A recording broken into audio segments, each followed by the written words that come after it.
ಮಹಿಳಾ ಮತ್ತು ಮಕ್ಕಳ ಅಭಿವೃದ್ಧಿ ಇಲಾಖೆಯಲ್ಲಿ ಅಂಗನವಾಡಿ ಕಾರ್ಯಕರ್ತೆ ಮತ್ತು ಅಂಗನವಾಡಿ ಸಹಾಯಕಿ ಹುದ್ದೆಗೆ 1470 ಅಭ್ಯರ್ಥಿಗಳ ನೇಮಕಾತಿ ನಡೆಯಲಿದ್ದು, ಯಾವ ಜಿಲ್ಲೆಗೆ ಎಷ್ಟು ಹುದ್ದೆಗಳು ಖಾಲಿ ಇದೆ ಸಂಪೂರ್ಣ ಮಾಹಿತಿ ಈ ವಿಡಿಯೋದಲ್ಲಿ ತಿಳಿಸಿಕೊಡುತ್ತೇನೆ. ವಿಡಿಯೋ ಸ್ಕಿಪ್ ಮಾಡದೆ ಕೊನೆವರೆಗೂ ನೋಡಿ.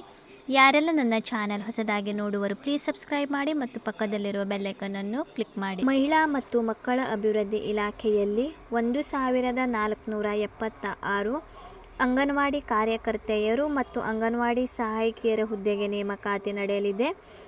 ಉದ್ಯೋಗದ ಸ್ಥಳ ಮಂಡ್ಯ, ದಕ್ಷಿಣ ಕನ್ನಡ, ರಾಯಚೂರು, ರಾಮನಗರ ಮತ್ತು ಉಡುಪಿ ಜಿಲ್ಲೆಯಲ್ಲಿ ಈ ಒಂದು ಉದ್ಯೋಗ ಇರುತ್ತದೆ.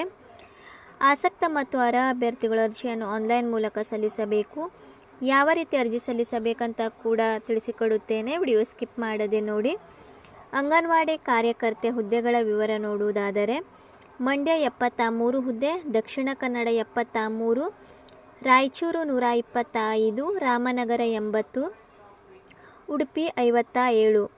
ಅಂಗನವಾಡಿ ಸಹಾಯಕಿಯ ಹುದ್ದೆಗಳು ಮಂಡ್ಯ 268, ದಕ್ಷಿಣ ಕನ್ನಡ 262, ರಾಯಚೂರು 266, ರಾಮನಗರ 136, ಉಡುಪಿ 136 ಹುದ್ದೆಗಳು ಖಾಲಿ ಇದೆ. ಸಂಬಳದ ವಿವರ, ಆಯ್ಕೆಯಾದ ಅಭ್ಯರ್ಥಿಗಳಿಗೆ ಅಧಿಕೃತ ಅಧಿಸೂಚನೆ ಪ್ರಕಾರ ಸಂಬಳ, ಗೌರವ ವೇತನ ನೀಡಲಾಗುವುದು. ವಯೋಮಿತಿ ಅಭ್ಯರ್ಥಿಗೆ ಕನಿಷ್ಠ 19 ವರ್ಷ ಮತ್ತು ಗರಿಷ್ಠ 35 ವರ್ಷಗಳು ಮೀರಿರಬಾರದು. ಇದಕ್ಕೆ ಯಾವುದೇ ರೀತಿಯ ಅರ್ಜಿ ಶುಲ್ಕ ಇರುವುದಿಲ್ಲ. ಶೈಕ್ಷಣಿಕ ಅರ್ಹತೆ ನೋಡುವುದಾದರೆ, ಅಂಗನವಾಡಿ ಕಾರ್ಯಕರ್ತೆ PUC, ಅದೇ ರೀತಿ SLCಯಲ್ಲಿ ಕನ್ನಡ ಭಾಷೆಯನ್ನು ಪ್ರಥಮ ಅಥವಾ ದ್ವಿತೀಯ ಭಾಷೆಯನ್ನಾಗಿ ಓದಿರಬೇಕು. ಅಂಗನವಾಡಿ ಸಹಾಯಕಿಯರಿಗೆ SLC ಅಥವಾ ತತ್ಸಮಾನ ತರಗತಿಯಲ್ಲಿ ಉತ್ತೀರ್ಣರಾಗಿರಬೇಕು. ಆಯ್ಕೆ ವಿಧಾನ, ಯಾವುದೇ ರೀತಿಯ ಪರೀಕ್ಷೆ ಇರುವುದಿಲ್ಲ. ಮೆರಿಟ್ ಆಧಾರದ ಮೇಲೆ ಅಭ್ಯರ್ಥಿಗಳನ್ನು ನೇರವಾಗಿ ಆಯ್ಕೆ ಮಾಡಲಾಗುವುದು. ಮಂಡ್ಯ ಜಿಲ್ಲೆಯಲ್ಲಿ ಅರ್ಜಿ ಸಲ್ಲಿಸಲು ಕೊನೆಯ ದಿನಾಂಕ ಸೆಪ್ಟೆಂಬರ್ 20. ಅದೇ ರೀತಿ ದಕ್ಷಿಣ ಕನ್ನಡ ಜಿಲ್ಲೆಯಲ್ಲಿ ಸೆಪ್ಟೆಂಬರ್ 29, 2024. ರಾಯಚೂರು ಜಿಲ್ಲೆಗೆ ಸೆಪ್ಟೆಂಬರ್ 29. ರಾಮನಗರ ಜಿಲ್ಲೆಗೆ ಅರ್ಜಿ ಸಲ್ಲಿಸಲು ಕೊನೆಯ ದಿನಾಂಕ ಸೆಪ್ಟೆಂಬರ್ 30. ಅದೇ ರೀತಿ ಉಡುಪಿ ಜಿಲ್ಲೆಗೆ ಅರ್ಜಿ ಸಲ್ಲಿಸಲು ಕೊನೆಯ ದಿನಾಂಕ ಶೀಘ್ರದಲ್ಲೇ ತಿಳಿಸಲಾಗುವುದು. ಡಿಸ್ಕ್ರಿಪ್ಷನ್ನಲ್ಲಿ ನಾನು ಒಂದು ಲಿಂಕನ್ನು ನೀಡುತ್ತೇನೆ. ಅದರ ಮೇಲೆ ಕ್ಲಿಕ್ ಮಾಡಿದಾಗ ನಿಮಗೆ ಈ ಥರ ಒಂದು ಪೇಜ್ ಓಪನ್ ಆಗುತ್ತದೆ. ಆಮೇಲೆ ಅಲ್ಲಿ ನೀವು ಕ್ಲಿಕ್ ಮಾಡಿದಾಗ ನೋಡಿ, ನಿಮ್ಮ ಒಂದು ಯಾವ ಜಿಲ್ಲೆ, ಡಿಸ್ಟಿಕ್, ಇದರ ಮೇಲೆ ನೀವು ಕ್ಲಿಕ್ ಮಾಡಬೇಕು.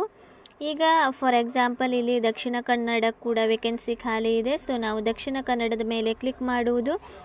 ನೋಡಿ, ಇಲ್ಲಿ ಹಲವಾರು ಬೇರೆ ಬೇರೆ ಒಂದು ಗ್ರಾಮದ ಒಂದು ಹೆಸರು ಇದೆ. ನೀವು ಯಾವ ಗ್ರಾಮದಲ್ಲಿ ಬರುತ್ತೀರಿ ಅದರ ಮೇಲೆ ಕ್ಲಿಕ್ ಮಾಡುವುದು. ಆಮೇಲೆ ನೋಟಿಫಿಕೇಷನ್ ನೋಡು, ಇಲ್ಲಿ ಮೇಲುಗಡೆ ಇದು ಅಂಗನವಾಡಿ ಕಾರ್ಯಕರ್ತೆಯರ ನೋಟಿಫಿಕೇಷನ್, ಇದು ಕೆಳಗಡೆ ಸಹಾಯಕಿಯರ ನೋಟಿಫಿಕೇಷನ್. ನೀವು ಯಾವುದಕ್ಕೆ ಅರ್ಜಿ ಸಲ್ಲಿಸುತ್ತೀರಿ ಆ ಒಂದು ಆಪ್ಷನ್ ಮೇಲೆ ನೀವು ಕ್ಲಿಕ್ ಮಾಡುವುದು ನೋಡಿ. ಆಮೇಲೆ ಇಲ್ಲಿ ಯಾವುದು ಒಂದು ನಿಮ್ಮ ಒಂದು ಕಾಸ್ಟ್ ಸಲುವಾಗಿ ಪರಿಶಿಷ್ಟ ಜಾತಿ, ಪರಿಶಿಷ್ಟ ಪಂಗಡ, ತಹಸೀಲ್ದಾರರಿಂದ ಪಡೆದ ಒಂದು ಜಾತಿ ಪ್ರಮಾಣ ಪತ್ರವನ್ನು ನೀವು ನೀಡಬೇಕು. ಆಮೇಲೆ ನೀವು ಇದರ ಮೇಲೆ ಸಬ್ಮಿಟ್ ಮೇಲೆ ಕ್ಲಿಕ್ ಮಾಡಿದಾಗ ನೋಡಿ, ನಿಮಗೆ ಇನ್ನೊಂದು ಈ ಥರ ಒಂದು ಪೇಜ್ ಓಪನ್ ಆಗುತ್ತದೆ.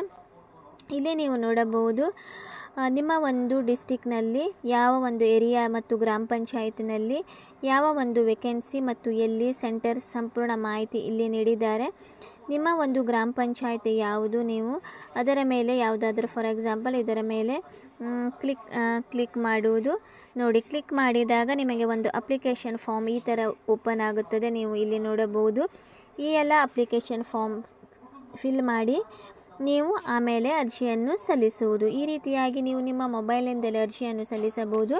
ಅರ್ಜಿಯನ್ನು ಸಲ್ಲಿಸುವ ಮೊದಲು ನಿಮ್ಮ ಎಲ್ಲ ದಾಖಲೆಗಳು ನೀವು PDF ಮೂಲಕ ರೆಡಿ ಮಾಡಿ ಇಟ್ಟುಕೊಳ್ಳಿ. ಅದೇ ರೀತಿ 50 KB ಒಂದು ಫೋಟೋ ಮತ್ತು ಒಂದು ನಿಮ್ಮ ಸಿಗ್ನೇಚರನ್ನು ಹಾಕಿ ಸ್ಕ್ಯಾನ್ ಮಾಡಿ ಕೂಡ ಇಟ್ಟುಕೊಳ್ಳಿ. ಅದು ಕೂಡ ನೀವು ಅಪ್ಲೋಡ್ ಮಾಡಬೇಕಾಗುತ್ತದೆ.